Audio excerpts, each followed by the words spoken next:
Hello viewers, दृष्टि IAS के editorial analysis में आप सभी का स्वागत है। इस सेक्शन में हम अलग अलग न्यूज़पेपर्स और न्यूज़ पोर्टल से आपके लिए एडिटोरियल्स चुनते हैं, जिससे आपको भारत सहित विश्व में होने वाली अनेकों घटनाओं के बारे में विस्तार से जानकारी मिल सके।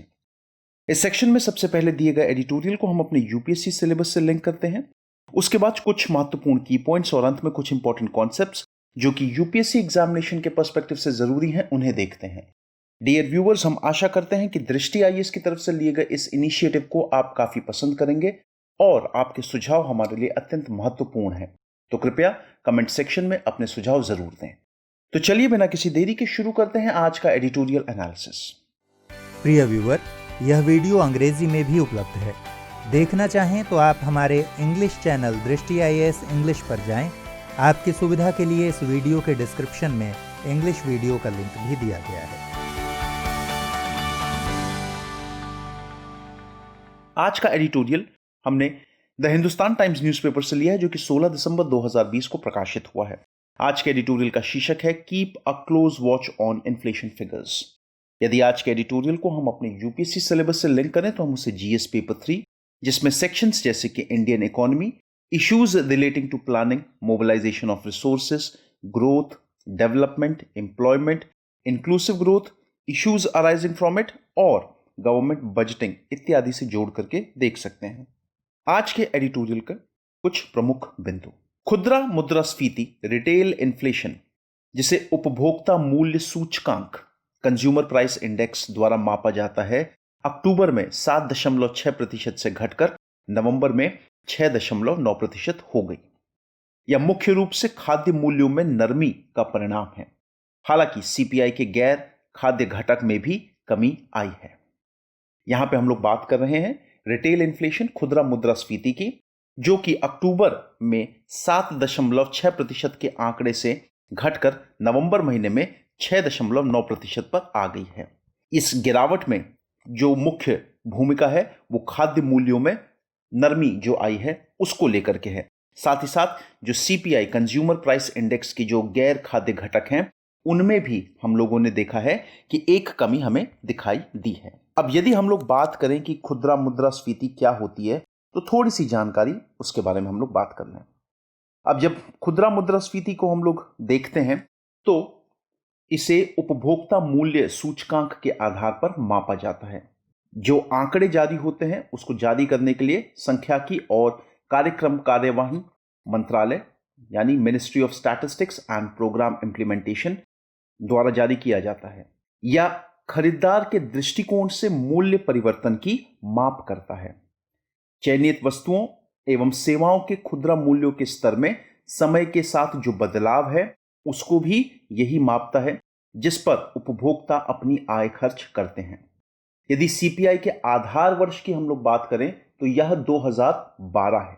सरकार द्वारा कोरोना महामारी की रोकथाम के चलते देशव्यापी लॉकडाउन के कारण अप्रैल और मई माह में उपभोक्ता मूल्य सूचकांक पर आधारित खुदरा मुद्रास्फीति दर के आंकड़े जारी नहीं किए गए थे। अप्रैल में सीपीआई आंकड़े को मार्च के महीनों के आंकड़े पर के आधार पर संशोधित कर 5.84% कर दिया गया था। मई महीने में उपभोक्ता खाद्य मूल्य सूचकांक का स्तर जो था वो 9.2% था। सरकार द्वारा भारतीय रिजर्व बैंक को मुद्रास्फीति दर को 4%, 2% ऊपर या नीचे पर रखने के लिए निश्चित किया गया है। अब खुदरा मुद्रास्फीति दर क्या होती है, थोड़ा सा उसको समझ लेते हैं। जब एक निश्चित अवधि में वस्तुओं या सेवाओं के मूल्य में वृद्धि के कारण मुद्रा के मूल्य में गिरावट दर्ज की जाती है तो उसे मुद्रास्फीति कहते हैं। मुद्रास्फीति को जब प्रतिशत में व्यक्त करते हैं तो यह महंगाई दर या खुदरा मुद्रास्फीति दर कहलाती है। सरल शब्दों में यदि हम कहें तो कीमतों में उतार चढ़ाव की रफ्तार को दर्शाती है। अब खुदरा मुद्रास्फीति में हम लोग देखते हैं कि कई बार वृद्धि है, तो वृद्धि के कारण क्या देखे गए हैं। तो बात करें जैसे कि खाद्यान्न पदार्थों की कीमतों में वृद्धि के कारण खुदरा मुद्रास्फीति दर जो है वो वृद्धि दर्शाती है। मुख्य रूप से दालों और अन्य खाद्य उत्पादों की कीमतों में वृद्धि के कारण जो खुदरा मुद्रास्फीति दर होती है उसमें हम लोग देखते हैं कि जो वृद्धि है वो हमें ज्यादा दिखाई देती है। अब इसी के संदर्भ में अगर हम लोग बात करें तो हमारे पास कई सारे और भी प्लेटफॉर्म्स होते हैं, कई सारे और भी ऐसे ही इंडेक्स होते हैं, सूचकांक होते हैं जिसका हम लोग इस्तेमाल करते हैं। तो थोड़ी सी जानकारी उन अन्य सूचकांकों के बारे में भी हम लोग जरा प्राप्त कर लेते हैं। अब यहां पे हमें समझना है मुख्यतः ये जो इन्फ्लेशन होता है, इन्फ्लेशन सबसे पहले क्या है उसको थोड़ा सा देख लेते हैं। तो इन्फ्लेशन एक ऐसी सिचुएशन होती है जहां पर जो प्राइस लेवल है, ओके, वो बढ़ रहा है लगातार, और साथ ही साथ जो लोगों की जो परचेजिंग पावर है, चीजों को खरीदने की जो क्षमता है, उसमें जब हम लोग गिरावट देखते हैं तो ऐसी सिचुएशन को हम लोग कहते हैं कि यह इन्फ्लेशन है। तो इन्फ्लेशन जो है वो एक तरह से प्राइस राइज, जब मूल्य वृद्धि होती है, उसकी कंडीशन है। अब जो रीजन होते हैं मूल्य वृद्धि के, उनको हम लोग जनरली दो हिस्सों में देख सकते हैं। पहला एक, जब डिमांड बढ़ती है किसी चीज की, दूसरा जब किसी चीज की सप्लाई में गिरावट आती है। अब यदि अगर हम लोग बात करें कि समस्याएं क्या जुड़ी हुई हैं इन्फ्लेशन के साथ, क्या इन्फ्लेशन इतना बुरा होता है, तो आप ऐसा समझिए कि यदि इन्फ्लेशन बहुत ज्यादा बढ़ गई है, बहुत ज्यादा हो गई है, तो वो बहुत घातक सिद्ध हो सकती है। क्यों? क्योंकि भाई किसी भी आम आदमी का जो मेहनत से कमाया हुआ पैसा है वो बहुत जल्दी खत्म हो जाएगा। जो जीवन होगा किसी भी आम आदमी का वो बड़ा मुश्किल हो जाएगा। उसकी जितनी भी सेविंग्स हैं वो सारी की सारी खत्म हो जाएंगी। या तो ऐसी सिचुएशन हो कि किसी व्यक्ति द्वारा किए गए इन्वेस्टमेंट पर उसको जो इंटरेस्ट मिल रहा है, जो रिटर्न मिल रहा है, वो बहुत ज्यादा है, तब तो वो कोप अप कर लेगा।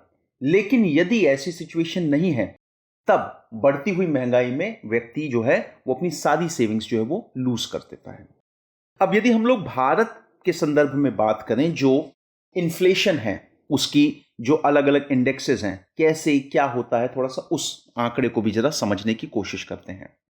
अब भारत में अलग अलग तरीके के सूचकांक हैं, जैसे एक होता है WPI जिसको हम लोग बोलते हैं होलसेल प्राइस इंडेक्स, एक होता है CPI जिसको कंज्यूमर प्राइस इंडेक्स। ये सब हैं ऐसे सूचकांक जो इन्फ्लेशन को मापते हैं हमारे यहां पे। अभी तक क्या होता था कि भाई भारत में जो इन्फ्लेशन दर्शाई जाती थी वो WPI के आंकड़ों के आधार पर होती थी। यदि पिछले 50 सालों के संदर्भ में हम लोग बात करें तो जो होलसेल प्राइस इंडेक्स पर इन्फ्लेशन जो बेस रहा है और उसके तहत जो एवरेज इन्फ्लेशन बताया गया है, वह बताया गया है 7 से 8% के आसपास। हाईएस्ट इन्फ्लेशन दर जो भारत ने दर्ज की है वो सितंबर 1974 में थी, 1974 में, जब यह आंकड़ा 34.68% का था। जो सबसे कम इन्फ्लेशन जो हम लोगों ने देखी है, इनफैक्ट आप ये कह सकते हैं कि ये एक केस है डिफ्लेशन का, वो था मई 1976 में, जब जो इन्फ्लेशन का आंकड़ा था वो -11.31% पर आ गया था। अब जैसा कि हमने बताया कि भाई अलग अलग तरीके से इन्फ्लेशन को नापते हैं, तो 3 तरीके होते हैं इन्फ्लेशन को नापने के। पहला जो होता है वो होता है प्रोड्यूसर के लेवल पर, दूसरा जो होता है वो होता है होलसेलर के लेवल पर, और तीसरा जो होता है वो होता है कंज्यूमर के लेवल पर। तीनों को हम लोग समझते हैं थोड़ा सा। अब प्रोड्यूसर के लेवल पे यदि हम लोग बात करते हैं इन्फ्लेशन को, तो भारत में एज सच कोई इंडेक्स नहीं है। यदि अगर हम लोग प्रोड्यूसर के लेवल पे इन्फ्लेशन को नापने का कोई प्रयास करते हैं तो वो बनेगा PPI, प्रोड्यूसर प्राइस इंडेक्स। ऐसा प्रपोज किया गया है, लेकिन अभी तक जो कैलकुलेशन है इस PPI के तहत वो शुरुआत नहीं हो पाई है। दूसरा जो आता है वो है हमारे पास WPI, जिसको होलसेल प्राइस इंडेक्स, ये होलसेलर के लेवल पे होता है। सबसे पॉपुलर कैलकुलेशन मेथड है ये भारत में, यदि हम लोग इन्फ्लेशन को रिकॉर्ड करना चाहते हैं तो। इससे जो इन्फ्लेशन रेट निकल करके आती है, उस इन्फ्लेशन रेट को हम लोग एक और नाम में, जिसका नाम है हेडलाइन इन्फ्लेशन, वो भी इसी को ही WPI से ही कैलकुलेट करके निकालते हैं। WPI का जो आंकड़े होते हैं वो रिलीज करने वाली जो एजेंसी है वो है ministry of commerce and industry. देखिए 2014 से पहले RBI, reserve bank of India, अपनी पॉलिसीज डिसीजन के लिए जो भी नीतियां बनाता था उसके लिए WPI के आंकड़े को इस्तेमाल करती थी। लेकिन WPI के आंकड़े को यदि हम लोग देखें तो वो पूरी तरह से फूल प्रूफ नहीं है। कई सारे इंपॉर्टेंट पैरामीटर्स हैं जिसको WPI में होना चाहिए, बट वो WPI में मौजूद नहीं है। यदि हम लोग टोटल कमोडिटी की बात करें WPI के आंकड़े में जो आती हैं तो टोटल उनका जो नंबर है वो है 676, लेकिन इसमें किसी भी तरीके की सर्विसेज इंक्लूड नहीं है। इसीलिए 2014 के बाद से एक रिफॉर्म प्रोसेस के तहत उस समय के RBI गवर्नर श्री रघुराम राजन जी ने RBI की पॉलिसी डिसीजंस को WPI से हटा करके CPI पर स्थित जो है बेस कर दिया। तीसरे नंबर पे आपके पास जो आता है वो आता है इन्फ्लेशन एट कंज्यूमर लेवल या फिर रिटेल लेवल पे, जिसको हम लोग बोलते हैं आपका CPI, कंज्यूमर प्राइस इंडेक्स। अब इस आंकड़े में अगर हम लोग देखें तो टोटल जो कमोडिटीज हैं वो है कुल 260 कमोडिटीज, और यहां पर जो CPI है उसको हमने 4 सोशियो इकोनॉमिक ग्रुप्स जो हैं उनके तहत, उनके अंडर बांट करके रखा हुआ है। 4 पैरामीटर्स हैं, 4 इंडेक्सेस हैं। पहला नंबर 1 CPI IW, यहां पे ये हो गया consumer price index industrial workers के संदर्भ में। दूसरा हो गया CPI AL, ये हो गया एग्रीकल्चरल लेबर्स के लिए। तीसरा हो गया CPI RL, ये हो गया रूरल लेबर्स के लिए। और चौथा हो गया CPI urban non manual employees UNME, ये उनके संदर्भ में हो गया। तो ये 4 इंडेक्सेस हैं जिसको बनाया जाता है। ठीक है, इसके जो आंकड़े होते हैं ये central statistics office, ministry of statistics और प्रोग्राम इंप्लीमेंटेशन जो है वो मिलकर के CPI के आंकड़ों को दर्ज करवाता है। CPI जो है वो आपका रिटेल जो प्राइस है उस पर आधारित होता है। और एक बहुत इंपॉर्टेंट चीज जो कि प्रीलिम्स के पर्सपेक्टिव से पूछी जा सकती है, जो सरकारी कर्मचारियों का जो DA डियरनेस अलाउंस होता है वो भी इसी को ही ध्यान में रख करके कैलकुलेट किया जाता है। ठीक है, यहां पे ये चीज हो गई। थोड़ा सा इन्फ्लेशन पे ही आगे बढ़ेंगे कि क्या कॉजेस होते हैं। तो यदि अगर हम लोग कॉजेस की बात करें तो 2 इंपॉर्टेंट फैक्टर्स हैं जो किसी भी देश में या किसी भी अर्थव्यवस्था में इन्फ्लेशन जो है वो दर्ज करवाते हैं या फिर इन्फ्लेशन को बढ़ाते हैं। पहला है डिमांड पुल, डिमांड पुल,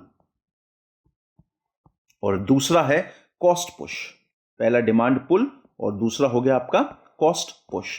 अब डिमांड पुल फैक्टर्स की यदि हम लोग बात करें तो इसमें फैक्टर्स हैं जैसे number 1 rise in population, number 2 black money, number 3 rise in income, number 4 excessive government expenditure. ये डिमांड पुल फैक्टर्स हैं। कॉस्ट पुश फैक्टर्स की बात करें जैसे मिनिमम सपोर्ट प्राइस में वृद्धि होना, किसी भी वस्तु के इंटरनेशनल प्राइसेस में बढ़ोतरी होना, ब्लैक मार्केटिंग या जमाखोरी होना, और इनडायरेक्ट टैक्सेस के कलेक्शन में ज्यादा बढ़ोतरी होना। तो ये हो गया पूरा का पूरा संदर्भ आपका CPI और इन्फ्लेशन के रिलेशन में। आगे बढ़ते हैं। नवंबर के आंकड़े अगस्त माह से बढ़ती मुद्रास्फीति पर नियंत्रण का संकेत देते हैं। देखिए, यदि हम लोग नवंबर के आंकड़ों को देखें और उन्हें अगस्त महीने के आंकड़ों से कंपेयर करें तो ये कह सकते हैं कि भाई जो इन्फ्लेशन है, रिटेल इन्फ्लेशन जो है उसको एक तरीके से कंट्रोल किया जा रहा है। हेडलाइन इन्फ्लेशन, देखिए अब हेडलाइन इन्फ्लेशन मैंने आपको बताया किससे कैलकुलेट होता है, WPI से। थोड़ी जानकारी हेडलाइन इन्फ्लेशन के बारे में भी। हेडलाइन इन्फ्लेशन की यदि मैं बात करूं तो हेडलाइन इन्फ्लेशन पूरी की पूरी किसी भी इकोनॉमी में पूरी इन्फ्लेशन को मेजर करता है। हेडलाइन इन्फ्लेशन में हम लोग जो मूल्य वृद्धि हुई है खाने के सामान में, फ्यूल में और अन्य कमोडिटीज में, उसको हम लोग रिकॉर्ड करते हैं।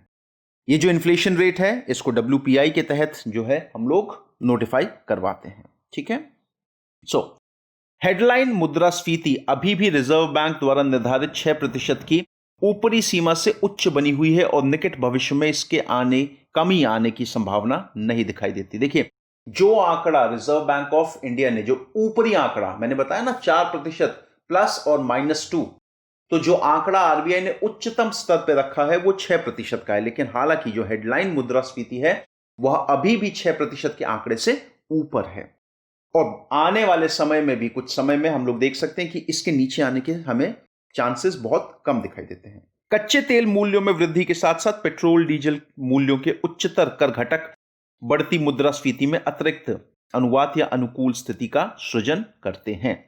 अब देखिए, जैसे कि प्राइसेस बढ़ रहे हैं तेल के, पेट्रोलियम बेस्ड प्रोडक्ट्स के, तो कहीं ना कहीं एक बहुत बड़ा फैक्टर हो सकता है जो महंगाई को बढ़ाने में मदद करता है। आगे चलते हुए वर्तमान परिदृश्य को देखें तो मुद्रास्फीति में वर्तमान उछाल एक ऐसे समय आई है जब अर्थव्यवस्था को विकास के लिए हर संभव समर्थन की आवश्यकता है। इससे नीति निर्माताओं के लिए एक जटिल स्थिति बन रही है।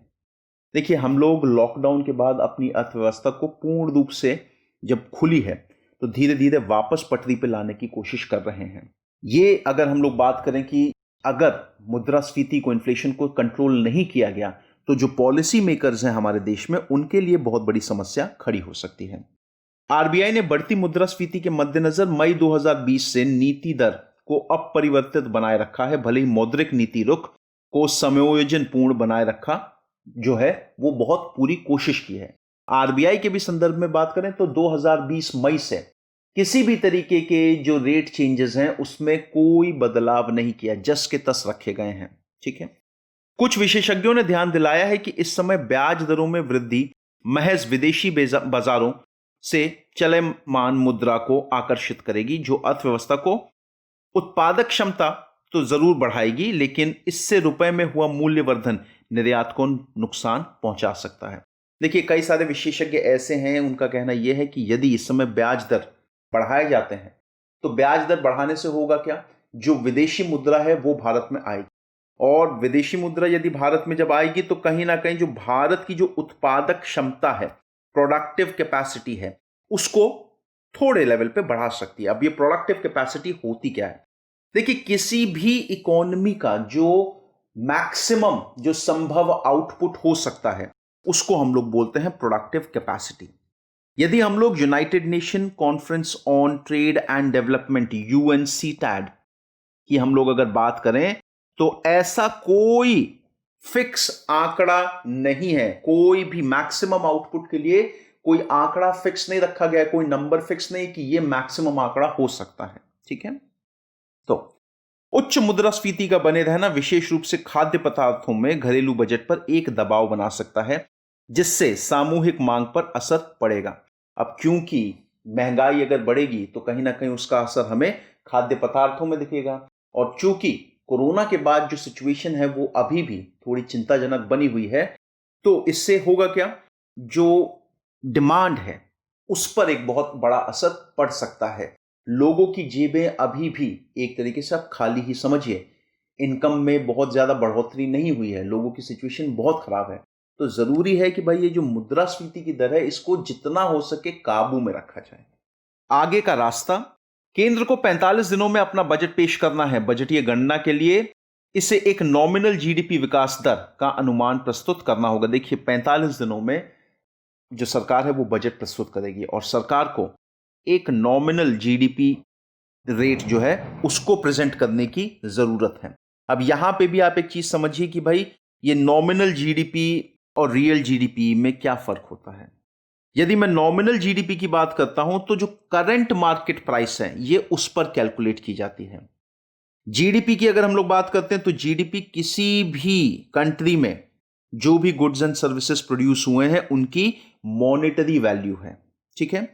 नॉमिनल जीडीपी को यदि हम लोग रियल जीडीपी से अगर डिफरेंस देखें तो नॉमिनल जीडीपी में उन सभी चेंजेस को हम लोग कंसिडर करते हैं, सभी चेंजेस को हम लोग मानते हैं जो इन्फ्लेशन की वजह से हुए हैं। अब क्योंकि वो इन्फ्लेशन की वजह से हम लोगों ने चेंजेस देखे हैं, तो हमें जब इन्फ्लेशन को जोड़ दिया तो हमें डायरेक्टली जो प्राइस इंक्रीज हुआ है किसी भी इकोनॉमी में उसको भी हमें साफ साफ आइडिया सामने से दिख जाता है।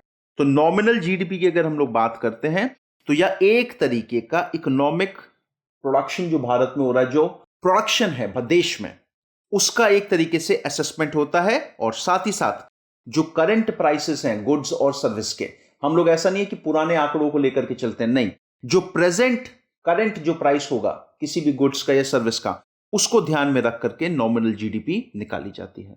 इस दृष्टिकोण से उच्च मुद्रास्फीति वास्तव में मददगार ही हो सकती है, क्योंकि यह राजस्व को बढ़ावा देगी।